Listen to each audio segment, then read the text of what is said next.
Wayward Courier, Chapter 18. That fight was the single most painful beating I have ever endured. Give me a gunfight any day. First time I've actually regretted getting that monocyte breeder implant. It heals you, but it won't stop the pain. The combatants had all been taken to the medical bay. The ponies there were shocked at the level of damage the stallions had received. At first they thought that they had tried to catch a hydra, but when told that the biped that came with them was responsible, one of them fainted. The rest looked at him with a mix of respect and fear. They left him alone, partially because he was tending to his own injuries, mainly because they were worried that he might do the same to them. The courier moaned in pain as he pulled the glove off his left hand. Now he could see just what damage he had done to it. He realized that it didn't look as bad as he had first thought.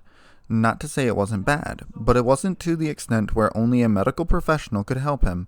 "I wish I still had Arcade around," he muttered as he pressed carefully on a spot on his chest, wincing as he put too much pressure on the intense bruising around his fractured rib. Or even Usanagi. The princess nodded. He sighed and shook his head. "That really shouldn't surprise me." He opened a small leather bag and pulled out a frightening number of syringes. He jabbed one into his left arm and went for another. "This whole world has been nothing but strange." "I could say the same about what you have told me of yours," Luna commented. "There is nowhere on this world that even compares to the violence and depravity you have hinted at." "You know what the sad thing is?" he asked, taking another syringe. "New Vegas is pretty peaceful and safe. Compared to other places, there are whole ruined cities that are death traps, old military bases filled with enough weapons to arm a small town, defended by killer robots, super mutants, feral ghouls, death claws." He sighed. "A small miracle that Vegas is still standing the way I see it." Luna looked away, retreating into her thoughts. She had never before considered that such places or things could even exist beyond the imaginings of fanciful ponies craving adventure. To not only hear that these things existed, but from someone who had seen them with his own eyes. "If you'd ordered those guards to kill me, they would have succeeded. You know that." "You very nearly killed two of my best," Luna responded coldly. She had seen the twisted laughter in the courier's eyes as he had mercilessly given them beatings that would have almost certainly killed lesser ponies. "Do not jest about such things." "They weren't trying to kill me," he answered calmly. "With their magical healing, I was able to give them everything I had. I wouldn't have lasted 5 minutes in a fight to the death." With that statement, Luna's anger quickly gave way to curiosity. "How are you so sure of that?" "I just spent half an hour getting the absolute crap kicked out of me. I'm just a walking bruise at the moment. I know how they fight." He gave a shrug and winced. "Ow. Knowing your limit is important in the wastes. I've seen idiots with blunt knives trying to tackle Night Stalkers." He pressed a finger against his knee and gasped. "That might be broken.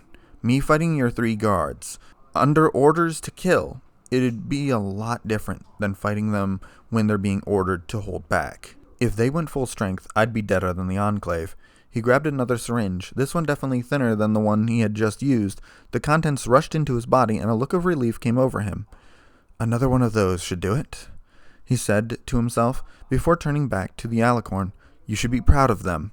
I'm a cybernetically enhanced, mutated killing machine, with a kill count in the thousands, and I wouldn't stand a chance." No, I didn't just say that to make her feel better. Honestly, those ponies were all pulling their punches. If they were being serious, I wouldn't be here telling you about it. Even more so if she'd put one of those unicorns against me. Radiation poisoning is not the way I want to go. Thank you very much. Or ghoulification. No offense. The courier's first night was spent in the medical bay. 2 beds pushed together to provide him with enough leg space. His knee hadn't been broken, as a quick inspection of his Pip-Boy's medical tab told him, but he did know that, from the pain, running was out of the question for a few days. When he woke up, it was to the ungodly love child of a hangover, a mugging, and a rape, all mixed into one condensed package that made his entire body sing in a twisted symphony of pain. The medics had worn off in the night, but he wasn't going to use any more, regardless of how tempting it was. "The last thing I need is to get addicted again," he muttered, not moving from where he lay. "Oh!" He rolled his head and saw a pony. He guessed it was a mare, wearing a nurse's cap and holding a tray up in her magic. "You're awake." The courier, unable to understand a word she was saying, simply tilted his head in mild confusion. I brought you some food." She carefully set the tray down and scampered away as soon as the metal clinked on the floor. The courier blinked, not used to such treatment. He shrugged and decided not to worry about it. He picked up the tray and looked at what was on there. An apple, a strange orange-colored orb that likes of which he had never seen, and grass? No, it was dried and brown, like tumbleweed or hay. He knew for a fact that he'd eaten far stranger things, but there were 3 things he would not eat.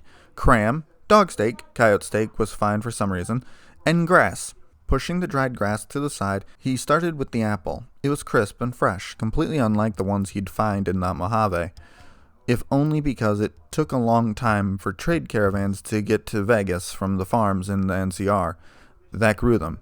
It was so good that he ate it, core and all. He wasn't one to waste food. Next was the strange orange thing. It was roughly the size of a grenade, but almost perfectly spherical.